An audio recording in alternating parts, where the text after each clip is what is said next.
Welcome everybody. Today we're going to talk about Stoneshard. Stoneshard is a roguelike open-world turn-based RPG. That's a mouthful. It takes place in a medieval world where every fight could be your last. Fight various enemies like skeletons, foxes, wolves, all kinds of resurrected bastards, the patriarchy, and worst of all, bunnies. The best part about this game, for me at least, is the possibility to completely develop your own character. There are over 100 skills and 200 pieces of equipment which you can combine however you want. There are no restrictions on equipment or anything, except that to learn certain skill trees you have to find a book first and read it like a fucking nerd. Stupid medieval times. Why can't I just go online and look up on WikiHow how to do black magic?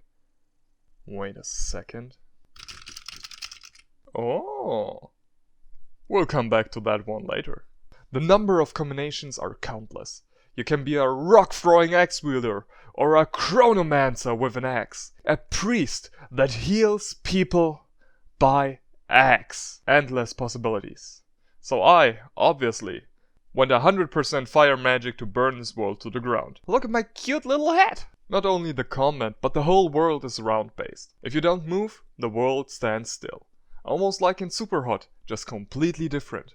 That counts for towns, for traversing the lands, and of course, battles. That is a really neat mechanic, but starts to suck when you wake up early and have to wait for a merchant. So either you press the rest button, which totally is an idea I had right away, or slammer down on your spacebar to skip the turn so long until the bastard finally arrives.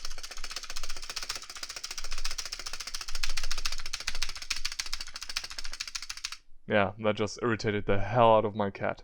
To save, you have to go into an inn, buy a room, sleep there, touch yourself, and the game is saved. When you die, you have the possibility to load from your last save. If you play in Iron Man mode, your character will be gone forever. If that's how you like to play, go ahead.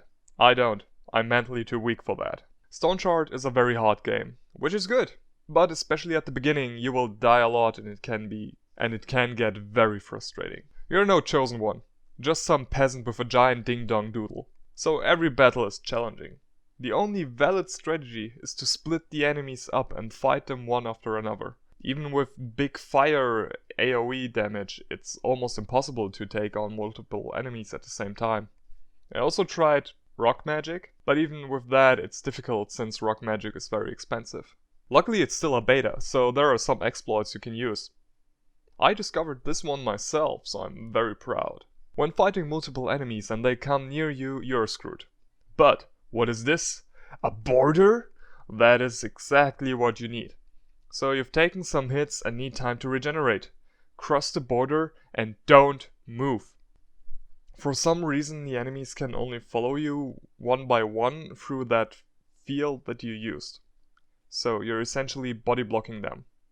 Take your time to regenerate, then only take one step. Just one, or else the other enemies will crawl in too.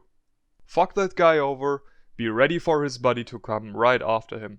That strategy also works in dungeons with the stairs. The best use of, let's call it the "you won't cross this border" strategy is at a city border. The enemies can't enter the city, so you can just go around them, poke them with some long-range magic or your bow, whatever, I don't care. Go back to town, pop out somewhere else and give it to them. Speaking of the tiles, the map can be confusing. You have to stay on track how many quadrants you have passed or else you get lost. At first it felt very inconvenient, but then immersive. I like it by now. Makes me feel like I'm a Boy Scout again, just without the inappropriate touching.